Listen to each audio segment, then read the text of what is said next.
Shirou was in a situation every magus in every time of every world would wish or kill to have.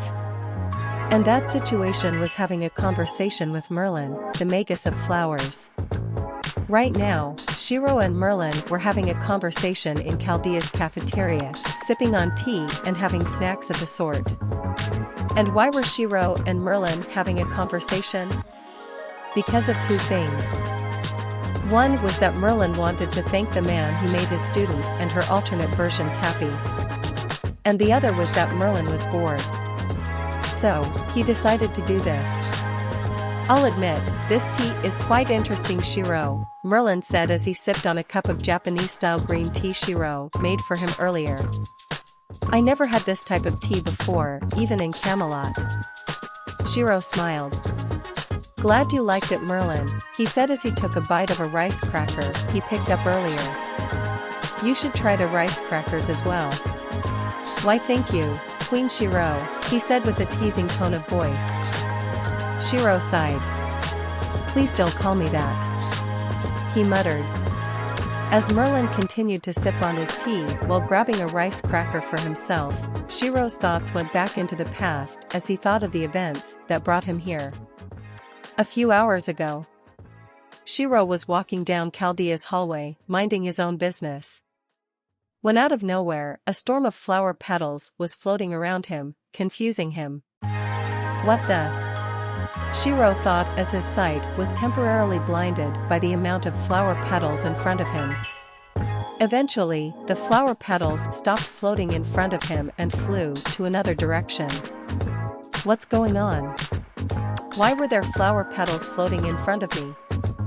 Shirou thought. However, as Shirou looked at the flower petals that fell onto the ground, he noticed an envelope on the ground. Shirou then picked up the envelope and opened it, wanting to know who the sender was since it didn't have anything that printed on it. Inside the envelope was a note.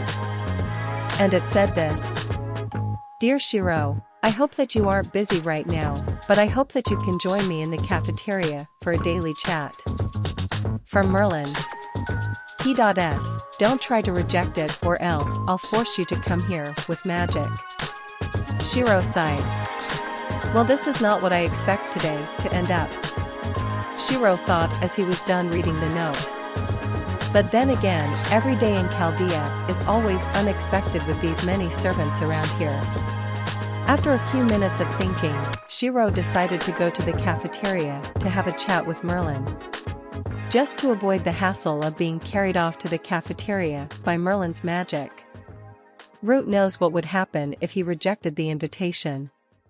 The thought of that made Shirou shudder instantly. Well, I better get going then. Back to the present. So, how's Arturia and her alternate versions doing? Merlin asked as he sipped on his tea. They're doing fine. I see. Have you been treating them well? Especially when you're alone with them? Merlin asked with a coy smile on his face. Shirou sighed after seeing that smile from Merlin's face, knowing that smile wants to know if anything interesting happened between Shirou and the Arturias. Yes. And Merlin, we haven't done that yet. I wanted to know if my student and her alternate versions finally learned how to be a woman. Merlin pouted. Really, Merlin? Are you always like this in front of Arturia and her alternate versions? Shirou asked, while taking a bite of a rice cracker. Oh, come on. Sure, I may be a jokester considering my heritage, but I don't always act like this in front of her and her alternate versions, you know. Merlin argued in defense. Oh really? Shirou asked, not convinced. Yeah. Shirou sighed as he took another bite of his rice cracker. So, how's life in Chaldea for you, Merlin? HM? Oh, it's a blast here. So many servants to have fun with, Master's an interesting guy, and Arturia is here as well. Honestly, Chaldea feels like a playground where I'm able to have fun freely, and I like it. However, even with my clairvoyance, I did not expect to see so many versions of her. No kidding. When I first got here, I was surprised to see that Arturia has many versions of herself. Not to mention the fact that some of those versions have, well, different outfits. Shirou said with a blush. Merlin noticed Shirou's behavior and had a smug grin on his face. Well, you're fantasizing about my student and her alternate versions now, aren't you? And no. Why would you think that? Hey, come on now, you can just tell me, Merlin said teasingly. Why would I? Come on now, don't be shy. Look, I'll even help you start off the conversation. Now, which one do you think is sexier, the Lancer versions of Arturia or the ruler version of her? Or, which Arturia do you think is more cuter? The original, or the altar, or the lily, or the archer, or the rider altar, or the Santa altar, or the assassin, or the berserker, or the foreigner? Merlin jokingly asked. See, can we talk about something else? Shirou blabbered uncontrollably as images of Lancer Arturia altar, and ruler Arturia came into his mind, and he tried to get rid of the mental images. Merlin laughed at Shirou's reaction to the question he asked earlier. Wow. Now that Shirou's here, life in Chaldea has got a lot more interesting around here, and it's already interesting enough. Now I have another person to tease forever. And he's Arturia's sheath, former master, and queen. Which gives me an opportunity to see if Arturia has any embarrassing secrets from her time as Shirou's servant. And she's not here right now. After Shirou had a few minutes calming himself down from the heat he was feeling in his head from the mental imagining, he took a sip of his black tea and said, "There's one question that still puzzles me, Merlin." Go on. How are you even here? I mean, Arturia did say that you were locked in a tower in Avalon, so how are you even here? In fact, you're still alive, aren't you? Oh, that? Yeah, I can ask someone to summon myself as a caster class using independent manifestation. In this case, I asked Master to summon me to Chaldea, and that's how I got here. Is that so? Yeah. For a short while, there was silence between the two. Until Merlin said something that literally knocked Shirou's socks off, if he had any. You want to know something, Shirou? What? I envy you sometimes. Shirou was confused from Merlin's statement. What do you mean by that?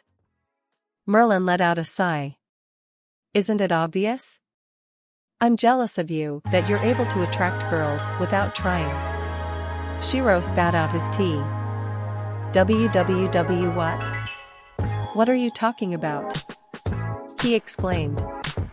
Merlin sighed again. Are you this dense? I've been watching you for a while, and I'm impressed. Not only you managed to attract my student and her alternate versions, but you also attracted Ishtar, her rider self, Ereshkigal, Parvati, Bibi, and her sisters, Astria, and somehow, Nero and her alternate versions. I mean, even I don't work that fast. And I'm half incubus. In fact, I'm even tempted to ask you tips on how to attract girls fast like how you did. So, tell me. How do you manage to attract girls that easily, Shirou? Is it some sort of skill of yours, or is it a book that you read? What is it? He exclaimed as his tone went higher. Shirou was speechless from Merlin's outburst. Is this what Merlin thinks about most about the time? Even after hearing from Arturia about how Merlin acts like a pervert sometimes, seeing it in the flesh is just, wow. Realizing that his tone went a bit too far, Merlin calmed down and took a deep breath. Sorry. I accidentally let my emotions loose in a moment of envy. I can see that. Shirou said awkwardly while being a little bit scared of Merlin at the same time. So, yeah, what is your secret, Shirou? Shirou sighed honestly, Merlin, I have no clue what you are talking about. However, all I can say is one thing only.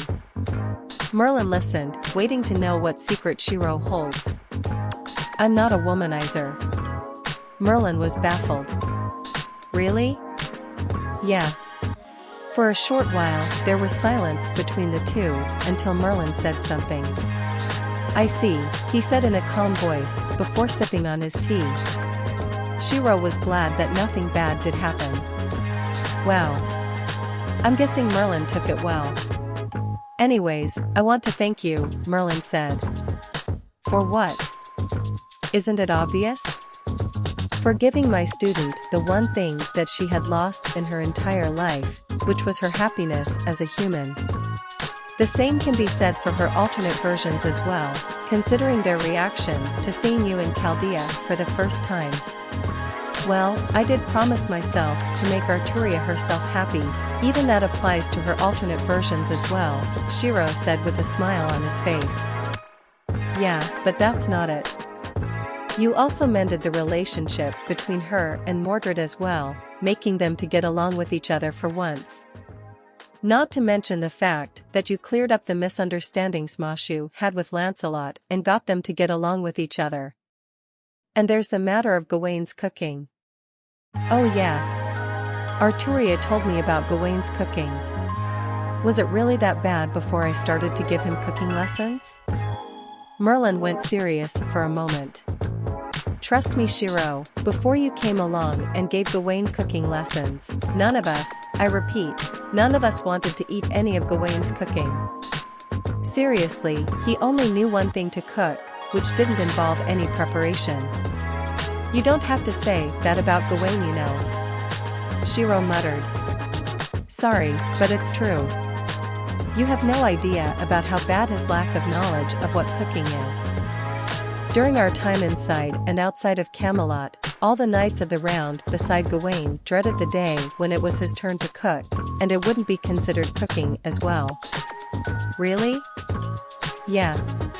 In fact, there were times where me and the knights would make jokes about Gawain's cooking.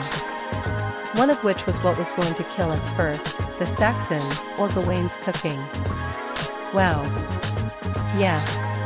Anyways, after you came along, it felt like you just did us a favor by fixing Gawain's cooking. Although I'll admit, I would have never expected your cooking to attract so many people. Especially to the point where some people wanted to learn under you. Oh yeah. I still remember the time where after I taught Gawain the basics of cooking, all of the knights of the round came up to me and asked me how to cook the next day, Shirou said with a chuckle. Really? How did it go? Merlin asked. It went well, especially for Lancelot, Shirou replied. He seemed to be the most excited out of them all. I can see why. Lancelot probably asked for those lessons for Mashu's, or rather Galahad's, sake. Merlin thought. Anyways, there's something I need to tell you, Merlin. Merlin listened. What is it? Shirou took a deep breath before saying, thank you for telling me what to do in order to see Arturia again. If it hadn't been for you appearing in my dreams, I wouldn't even be here right now. Merlin smiled. You don't have to thank me. All I did was that I just gave you a hint on what to do to see Arturia again. And you did it, although the wish was fulfilled, in a different way I might say. You can say that again, Shirou replied with a sigh. Yeah. By the way, Shirou, I want to ask you something. What is it, Merlin? What was it like being Arturia's master? Shirou gulped at Merlin's question. Why do you want to ask? Merlin gave him a coy smile. Oh, for no reason. Shirou did not like the smile Merlin was giving him. I have a bad feeling about this.